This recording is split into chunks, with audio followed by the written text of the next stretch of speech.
வெளிப்படுத்தின விசேஷத்துல உள்ள ரகசியங்களை குறித்து தேவன் அதை ஆராய்ந்து கற்றுக்கொள்ள நமக்கு சில அனுமதி கொடுத்திருக்கிறாருன்னு தான் நம்ம விசுவாசிக்கணும். அதை அப்படித்தான் நம்ம எடுத்துக்கொள்ள முடியும்.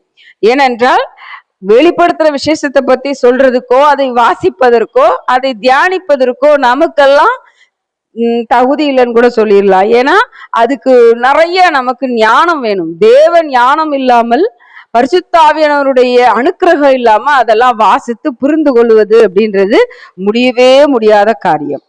இந்த வாரமும் கூட நாம என்ன பார்த்து கொண்டு வந்தோன்றத ஒரு சின்ன ரீகேப் பண்ணிட்டு மறுபடியும் நம்ம ஆரம்பிக்கலாம். கர்த்தருடைய பரிசுத்த நாமத்திற்கு ஸ்தோத்திரம் உண்டாவதாக. வெளிப்படுத்தின விசேஷத்துல நாம் யோவானுக்கு தேவன் வெளிப்படுத்தின பத்மு தீவிலே இருக்கும் பொழுது தேவன் அவரை ஆவியில எடுத்துக்கொண்டு பரத்திற்கு கொண்டு சென்று அங்கே அவர் வெளிப்படுத்தி காட்டின காரியங்களை யோவான் எழுதின சுவிசேஷ பகுதியாக அது நம்ம பார்க்கிறோம். அது தீர்க்க தரிசன பகுதின்னு நம்ம சொல்ல முடியும். ஏன்னா இனிமே சம்பவிக்க வேண்டியவைகளை ஆண்டவர் அவருக்கு வெளிப்படுத்தி காட்டுகிறார். கடைசி காலத்துல என்ன நடக்கும், கடைசி காலம் என்பது என்ன, அதிலே நாம் எப்படி இருக்க வேண்டும், கிறிஸ்துவை ஏற்றுக்கொண்டு கிறிஸ்துவுக்குள் வளர்ந்திருக்கிற நாம் எப்படி நடந்து கொள்ள வேண்டும், எல்லாவற்றையும் யோவான் அதிலே எழுதி வைத்திருக்கிறார். அது தேவநாம் மகிமைக்காக தேவனுடைய அனுமதியின் பேரில் பரிசுத்த ஆவியானவருடைய அனுக்கிரகத்தோடு எழுதப்பட்ட வாக்கியங்களாக இருக்கிறது. அப்படி இருக்கும் பொழுது இதுல ஆண்டவர் 7 குத்து விளக்குகளுக்கு நடுவிலே நடந்து போவதாகவும், அங்கே 7 குத்து விளக்குகளும் எதை குறித்து சொல்வதாக, 7 சபைகளை குறித்து சொல்வதாகவும், 7 நட்சத்திரங்களை கையில் ஏந்தினவராகவும் ஆண்டவரை கண்டதாக யோவான் சொல்லியிருக்கிறார். அந்த 7 நட்சத்திரங்களும் எவ்விதமாக வெளிப்படுகிறது, 7 சபைகளின் தூதர்கள் அப்படின்னு ஆண்டவர் வெளிப்படுத்தி இருக்கிறார் நமக்கு. அப்படி இருக்கும் பொழுது அந்த 7 சபைகளை குறித்த விஷயங்களை ஒவ்வொரு சபைக்கும் ஆண்டவர் என்ன சொல்லி இருக்கிறார் அப்படின்றத பத்தி இந்த வாரத்திலே முதல் சபையான எபேசு சபையை பற்றி நம்ம பார்க்கலாம். எபேசு அப்படின்னாலே நமக்கு புரியுது, அது ஒரு பட்டணமாக இருக்கிறதற்கு வாய்ப்பு இருக்கிறது அப்படின்னு சொல்லி. இயேசு கிறிஸ்து பூமியிலே வாழ்ந்து அவர் மரித்து உயிர்த்தெழுந்து அவர் 40 நாள் பிறகு ஆண்டவர் வரம் ஏறின பிறகு இங்கே பரிசுத்த ஆவியானவருடைய அனுக்கிரகத்தோடு அப்போஸ்தலர்கள் தங்களை வெளிப்படுத்தி அவர்கள் ஊழியம் செய்து கொண்டு வந்திருக்கிறாங்க. அப்படித்தான் நம்ம வேதத்துல நம்ம வாசிக்கிறோம். அப்போ அவங்க ஊழியம் செய்த சபைகளிலே நடந்த விஷயங்களை தான் ஆண்டவர் என்ன எதிர்பார்க்கிறார் அப்படின்றத அந்த சபைகளை குறித்து தான் எழுதியிருக்கிறதாக இந்த வெளிப்படுத்தின விசேஷம் இருக்கிறது. இந்த வெளிப்படுத்தின விசேஷத்துல இருக்கிற இந்த 7 சபைகளுக்கும் நமக்கும் சம்பந்தம் உண்டா அப்படின்ற ஒரு ஆராய்ச்சி இருந்தா ஆமான்னு நம்ம சொல்ல முடியும். ஏன்னா இப்படிப்பட்ட சபைகளாக நாம் இருக்க வேண்டும், இப்படிப்பட்ட சபைகளாக நாம் இருக்க கூடாதுன்றது கத்துக்கொள்வதற்காகத்தான் இந்த 7 சபைகளை குறித்து ஆண்டவர் விளக்கமாக சொல்லி இருக்கிறார். எபேசு சபையை குறித்து சொல்லும் பொழுது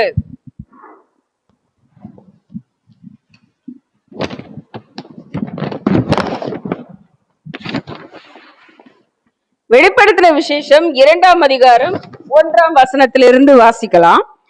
எபேசு சபையின் தூதனுக்கு நீ எழுத வேண்டியது என்னவெனில், 7 நட்சத்திரங்களை தம்முடைய வலது கரத்தில் ஏந்தி கொண்டு 7 பொன் குத்து விளக்குகளின் மத்தியிலே உலாவிக் கொண்டிருக்கிறவர் சொல்லுகிறதாவது, உன் கிரியைகளையும் உன் பிரயாசத்தையும் உன் பொறுமையையும் உன் பொல்லாதவர்களை சகிக்க கூடாமல் இருக்கிறதையும் அப்போஸ்தலர்கள் தங்களை அப்போஸ்தலர் என்று அப்போஸ்தலர் அல்லாதவர்கள் தங்களை அப்போஸ்தலர் என்று சொல்லுகிறதை நீ சோதித்து அவர்களை பொய்யர் என்று கண்டறிகிறதையும் நீ சகித்து கொண்டிருக்கிறதையும் பொறுமையாயிருக்கிறதையும் என் நாமத்தின் நிமித்தம் இளைப்படையாமல் பிரயாசப்பட்டதையும் அறிந்திருக்கிறேன். ஆனாலும் நீ ஆதியிலே கொண்டிருந்த அன்பை விட்டாய் என்று உன் பேரில் எனக்கு குறை உண்டு. ஆகையால் நீ இன்ன நினையிலிருந்து விழுந்தாய் என்பதை நினைத்து மனம் திரும்பி ஆதியில் செய்த கிரியைகளை செய்வாயாக. இல்லாவிட்டால் நான் சீக்கிரமாய் உன்னிடத்தில் வந்து நீ மனம் திரும்பாத பட்சத்தில் உன் விளக்கு தண்டை அதினின்று நீக்கு விடுவேன். இதுதான் ஆண்டவர் எபேசு சபைக்கு ஆண்டவர் விளக்கமாக கொடுத்திருக்கிற சுவிசேஷ பகுதி. இதை நம்ம வாசிக்கிறப்ப நமக்கு வாசிக்கும் பொழுதே புரிகிறது. என்னது? எபேசு சபையை ஆண்டவர் ஆதியிலே கொண்டிருந்த அன்பு அப்படின்னு சொன்னா அவர் அன்போடு நேசித்திருக்கிறார் அப்படின்னு புரியுது. அவங்களும் எபேசு சபையில இருந்தவர்களும் ஆண்டவரை அன்போடு நேசித்திருக்கிறாங்க. ஏன்னா இந்த வார்த்தைகள் உன் கிரியைகளையும் உன் பிரயாசத்தையும் உன் பொறுமையையும் பொல்லாதவர்களை சகிக்க கூடாது இருக்கிறதையும் அப்போஸ்தலர்கள் அல்லாதவர்களை தங்களை அப்போஸ்தலர் சொல்லுகிறதை நீ சோதித்து அவர்களை பொய்யர் என்று கண்டறிகிறதையும் அப்படின்னு சொன்னா இது எல்லாத்தையும் அந்த சபையில இருந்தவங்க என்ன செஞ்சிருக்கிறாங்க? செய்திருக்கிறாங்க அப்படின்னு தான் அர்த்தம். ஏன்னா அப்போஸ்தலர்கள் இல்லாதவங்க என்ன செய்யறாங்க? நாங்க தான் அப்போஸ்தலர் அப்படின்னு சொல்லி சிலர் செய்யறதாகவும் அவங்க காண்கிறாங்க எபேசு சபையில இருக்கிற மக்கள்.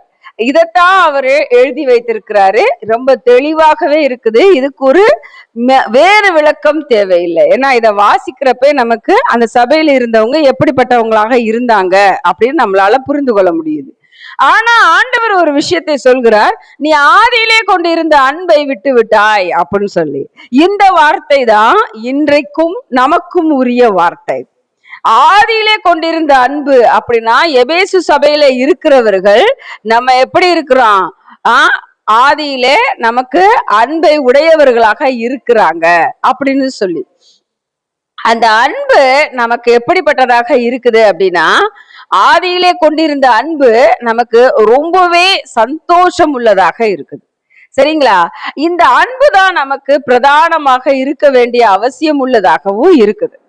இந்த அன்புதான் ஆண்டவர் எப்பொழுதும் நம்மிடத்துல என்ன செய்யறாரு? எதிர்பார்க்கிறார்.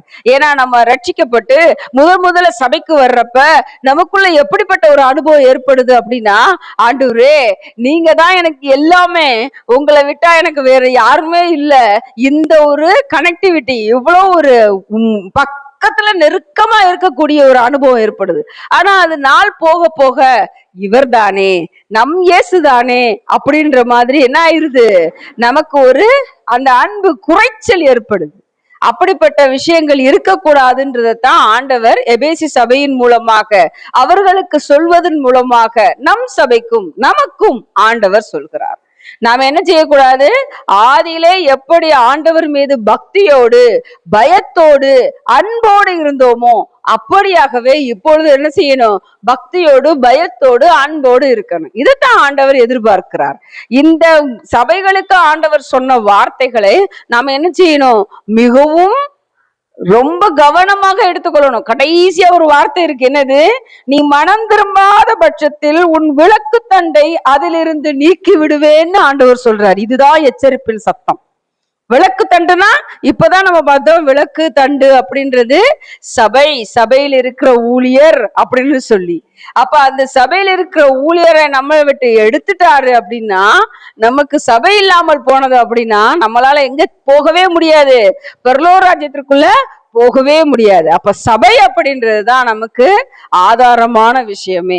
சபையின் ஊழியர் மாத்திரமே, சபையின் மூப்பர் மாத்திரமே, சபைக்கு அதிகாரியாக இருக்கக்கூடிய, சபையை வழிநடத்தக்கூடிய நமது போதகர் மாத்திரமே நமக்கு வழிகாட்டியாக நிற்கிறார். பரலோக ராஜ்யத்திற்கு நம்மளை கூட்டி சேர்க்க, நம்மளை வழி நடத்த அவரே வழிகாட்டியாக இருக்கிறார். அப்படிப்பட்ட விளக்கு தண்டுன்றது நமக்கு முக்கியமாக தேவை. அப்ப நட்சத்திரம் போல மின்னிக் கொண்டு இருக்கிற இந்த தேவ தூதர்கள் போல இருக்கக்கூடிய இவர்களை நாம் என்ன செய்யணும்? பின்பற்ற வேண்டும். அவர்கள் சொல்லுகிற வார்த்தையின்படி நம்மளை திருத்தி கொண்டு எபேசு சபைக்கு ஆண்டவர் சொன்னது போல ஒரு வார்த்தை நம் சபைக்கோ இல்ல நமக்கோ ஏற்படாதபடிக்கு ஆதியிலே கொண்டிருந்த அன்பை விட்டுவிடாதபடிக்கு அவர் மீது பயமும் பக்தியும் அன்பும் கொண்டு என்றும் அவர் நேசிக்கிற ஒரு மகனாக, நம்மளை தேடி வருகிற ஒரு இயேசு கிறிஸ்துவாக, நம்மளை ஏற்றுக்கொள்கிற ஒரு இயேசு கிறிஸ்துவாக, நம்மளை பரலோக ராஜ்யத்திலே சேர்த்து கொள்கிற ஒரு இயேசு கிறிஸ்துவாக நாம் அவரை பார்க்க வேண்டும் என்றால் நமக்குள்ள என்ன வேண்டும்? அன்பு வேண்டும். யார் மேல? அவர் மேல. அப்படி அவர் மேல அன்பு வந்துச்சுன்னா ஆண்டவர் சொல்லி இருக்கிறபடி ஒருவர் நம்ம எப்படி இருப்போம்? அன்பாகவே இருப்போம் நிச்சயமாக. அப்படிப்பட்ட அன்பை பெற்றவர்களாக, ஆண்டவரின் அன்பை பெற்றவர்களாக, நமது அன்பை ஆண்டவருக்கு செலுத்துகிறவர்களாக, ஒருபோதும் அவரை விட்டு விலகாதவர்களாக எப்பொழுதும் நம்மை காத்துக்கொள்வோமாக. ஆமென்.